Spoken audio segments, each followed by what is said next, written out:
यदि डैश शामिल हो तो अधिक विभिन्नता उत्पन्न हो सकती है। लैंगिक प्रजनन। अलैंगिक प्रजनन लैंगिक प्रजनन से भिन्न होता है, क्योंकि अलैंगिक प्रजनन जो होता है वो नए जीव आनुवंशिक रूप से जनक जो होता है माता पिता के समान होते हैं।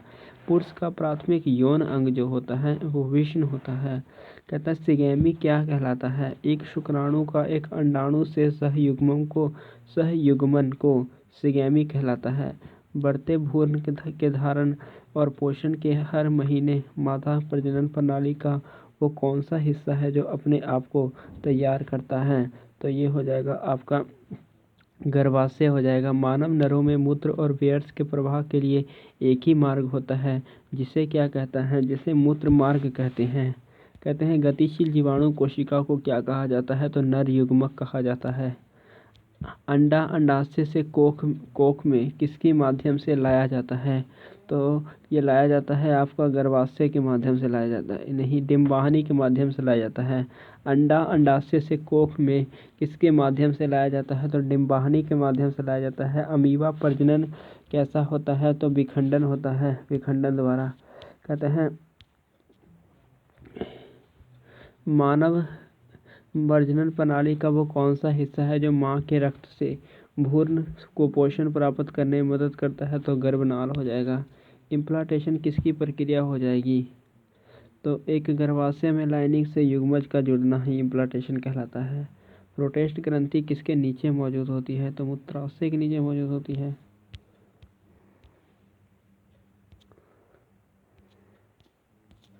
कहते हैं मानव शरीर में प्रोटेस्ट एक प्रकार की ग्रंथि है। उस अंग का नाम बताए जहाँ भ्रूण विकसित होता है। तो गर्भाशय में हो जाएगा। विष्ण डैश उदर गुहा के बाहर स्थित होता है। तो अंडकोश की थैली। निषेचन के परिणाम स्वरूप किस युग्मज का निर्माण होता है? तो निषेचन के परिणाम स्वरूप किसका एक निर्माण होता है? तो युग्मज, जिसे जाइगोट कहते हैं। मनुष्य के नवजात शिशु को स्तन ग्रंथि मेमरी ग्लैंड के निकलने से पहले ही इसे शराब पिलाया जाता है। इसे कोलेस्ट्रॉल कहते हैं। कोलेस्ट्रॉल डैश प्रदान करता है? रोग प्रतिरोधक शक्ति प्रदान करता है। डिंब के साथ में शुक्राणु का निषेचन डैश होता है, किसमें होता है? तो डिंब के साथ शुक्राणु का निषेचन जो होता है वो आपका होता है फैलोपियन ट्यूब में। कहते हैं गर्भ निरोधक गोलियों में डैश शामिल होता है? तो प्रोजेस्टेरोन एवं एस्ट्रोजन गौण मिश्रण शामिल होता है। प्रजनन ऊतकों का परिपक्व होना शुरू हो जाने पर सामान्य रूप से शरीर का विकास कम हो जाता है। किशोर अवस्था के इस रूप को किस स्थिति को डैश कहा जाता है? क्या कहा जाता है? तो इसे कहा जाता है यौवन। निम्नलिखित में से कौन सा एक प्रजनन कोशिका हो जाएगी? तो प्रजनन कोशिका जो आपकी हो जाएगी वो आपकी युग्मक हो जाएगी। यही आपकी एक प्रजनन कोशिका है। महिलाओं में यौवन की शुरुआत किससे होती है? तो इसे रजोदर्शन कहते हैं। मादा अंडाणु उत्पादन की प्रक्रिया को क्या कहते हैं? तो इसे हम लोग अंडजन कहते हैं, अंडजनन। गर्भाशय में भ्रूण को पोषण प्रदान करने के लिए कौन सा ऊतक होता है? तो ये आपका होता है प्लेसेंटा। डैश उस उम्र का नाम बताया जिसके दौरान मानव पुरुषों और महिलाओं के प्रजनन अंग कार्यात्मक हो जाते हैं और गोनाड्स और युग्मकों और सेक्स हार्मोन्स का उत्पादन शुरू कर देते हैं और मानव यौन के प्रति परिपक्व हो जाता है। तो इसे क्या कहते हैं? किशोर अवस्था कहते हैं इसे।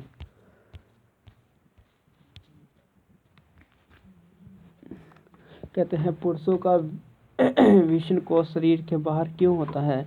क्योंकि शुक्राणु निर्माण के लिए सामान्य शरीर के तापमान की तुलना में कम तापमान की आवश्यकता होती है। डैश बढ़ते भ्रूण के लिए पोषण ऊतक के रूप में कार्य करता है। कौन करता है भाई? ये आपका करता है भ्रूण पोष। शुक्राणु और युग्मज के सहयोग से कौन सी प्रक्रिया युग्मज नामक एक संरचना का निर्माण करती है? तो ये हो जाएगा आपका निषेचन। शुक्राणु और युग्मज के सहयोग से कौन सी प्रक्रिया युग्मज नामक एक संरचना का निर्माण करती है? तो निषेचन हो जाएगा। शुक्राणु का निर्माण डैश में होता है, किसमें होता है भाई? विष्ण में होता है, टेस्टोस्टेरोन में होता है। कहते हैं उस वाहिनी का नाम बताया जिसमें पुरुष के विष्ण से निकलती है और शुक्राणु को शरीर में ले जाती है, तो उसे क्या बोलते हैं? शुक्र वाहिका कहते हैं। उस वाहिनी का नाम बताएं जो पुरुष के वृषण से निकलती है और शुक्राणु को शरीर में ले जाती है, तो शुक्र वाहिका कहते हैं। कहते हैं कि उस मांसपेशियों का लयवित संकुचन के परिणाम स्वरूप बच्चा पैदा होता है, तो गर्भाशय हो जाएगा। गर्भाशय डैश के माध्यम से योनि में खुलता है, तो ये आपका गर्भाशय ग्रीवा के माध्यम से खुलता है। मादा रोगाणु कोशिका या अंडे किससे में निर्मित होते हैं? तो ये आपके निर्मित होते हैं अंडाशय ओवरी में हो जाएगा। ग्राफिकल पुट्टिक फॉलिकल की गुहिका को क्या कहा जाता है? तो इसे कहा जाता है कोटर एटम। कहते हैं शुक्राणु अस्थायी रूप से डैश होते हैं। क्या होते हैं? तो ये अधिवृषण होते हैं। इनमें से कौन सा मनुष्यों में पुरुष का प्रजनन अंग का हिस्सा है? तो शुक्र वाहिका हो जाएगा। निम्नलिखित में से कौन सा मानवों में पुरुषों का प्रजनन प्रणाली का हिस्सा नहीं है? तो ये आपका अंडकोश ओवरी हो जाएगा, अंडाशय ओवरी हो जाएगा। भ्रूण के लिए भोजन संग्रहित करने वाले जनन कोशिका को डैश कहा जाता है, मादा युग्मज कहा जाता है। डैश शुक्राणु के वृषण से बाहर आते हैं, तो शुक्र वाहिका के माध्यम से। कहते हैं कि इनमें से क्या नर प्रजनन का अवयव नहीं है? तो यही आपका गर्भाशय ग्रीवा। शुक्र वाहिका मूत्राशय से आने वाली ट्यूब के साथ में जुड़कर एक समान मार्ग का निर्माण करता है, जिसे डैश कहते हैं। क्या कहते हैं? जिसे मूत्र मार्ग कहते हैं। भ्रूण एक विशेष तंतु हेतु सहायता से मां के रक्त में पोषण प्राप्त करता है और इस तंतु को क्या कहा जाता है? तो गर्भनाल कहा जाता है। उस विधि को क्या कहते हैं जिसके द्वारा गर्भाशय में कॉपर टी रखी जाती है? तो गर्भ निरोध कहा जाता है। कहते हैं नर प्रजनन तंत्र का कौन सा अंग है जिसमें मुख्य अनुवांश की सामग्री पाई जाती है? जिसमें क्या कहते हैं कि मुख्य अनुवांश की सामग्री पाई जाती है, जिसमें मुख्य अनुवांश की सामग्री पाई जाती है, तब वो आपका हो जाएगा शुक्राणु। प्रसव पीड़ा के दीवारों के संकुचन के कारण ही क्या होता है? गर्भाशय होता है। अंडे को अंडाशय से गर्भाशय तक किसके माध्यम से ले जाया जाता है? तो बीज वाहिका के माध्यम से लेके जाया जा सकता है। कहते हैं निम्नलिखित में से कौन सा मादा प्रजनन तंत्र का हिस्सा नहीं है? तो ये आपका शुक्र वाहिका हो जाएगा। कहते हैं मानव शरीर का कौन सा अंग अंडे से अंडाशय तो गर्भाशय तक लेके जाता है? तो फ्लोपियन ट्यूब हो जाएगा। कहते हैं परकव शुक्राणु द्वारा का उत्पाद को क्या कहा जाता है? तो विषण कहा जाता है। कहते हैं परिकव शुक्राणु का उत्पादन कहाँ होता है? तो विषण में हो जाएगा। कहते हैं माँ के शरीर के अंदर बच्चे का विकास मनुष्य के मामले में लगभग 9 महीने लगते हैं। डैश परिणाम स्वरूप युग्मज का निर्माण होता है, तो निषेचन के परिणाम स्वरूप मनुष्य में निषेचित अंडा डैश स्तर प्रत्यारोपण हो सकता है, तो ये गर्भाशय में हो जाएगा। प्रजनन की प्रक्रिया के दौरान उत्पन्न होने वाली भिन्नताएं डैश हो सकती है, वंशागत हो सकती हैं। नर जनन कोशिका का अध्ययन क्या कहलाता है?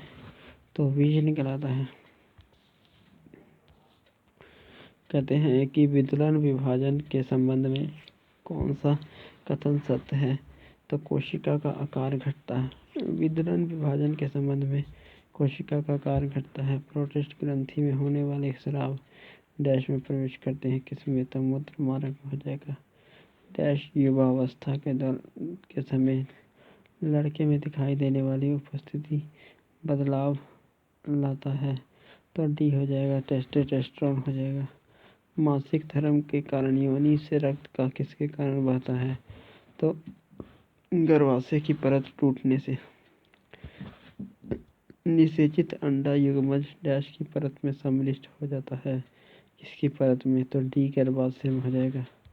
हाइड्रा स्टारफिश प्लैनेरिया निम्नलिखित में से किस प्रक्रिया द्वारा उत्पन्न होते हैं? तो ये मुकुलन की प्रक्रिया द्वारा उत्पन्न होते हैं। निम्नलिखित में से महिला जनन का अंग नहीं है। तो शुक्र वाहिका। नर मादा युग्मज आपस में मिलकर युग्मज का निर्माण करते हैं। डैश में मुकुलन के द्वारा प्रजनन करता है। तो हाइड्रा आ जाएगा। निम्नलिखित में से किस प्रकार के प्रजनन में पूर्ण वयस्क छोटे जीव अपने जनक शरीर से अलग हो जाते हैं और एक नया जीव बनाते हैं? ये बोलते हैं आप मुकुलन। निम्नलिखित में से कौन सा मुकुलन द्वारा प्रजनन करता है?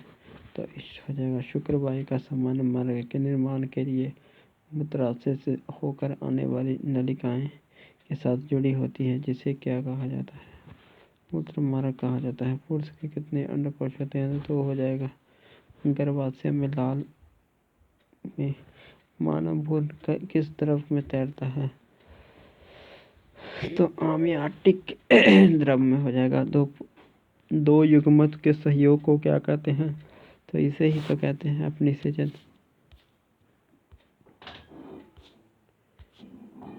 गर्भाशय में शिशु का विकास की जानकारी है तो किसका उपयोग किया जाता है? तो अल्ट्रासाउंड।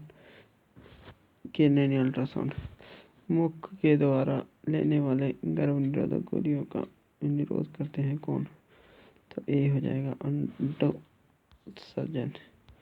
निम्नलिखित में से कौन सी स्थिति टेस्ट ट्यूब बेबी की परिघटना को सही रूप से निरूपित करती है? जब भ्रूण बनने की प्रत्येक प्रक्रिया टेस्ट ट्यूब में होती है। जब निषेचन बाह्य हो और विकास आंतरिक हो। निम्नलिखित में से कौन सी स्थिति टेस्ट ट्यूब बेबी की परिघटना को सही रूप से निरूपित करती है? जब निषेचन बाह्य हो और विकास आंतरिक हो।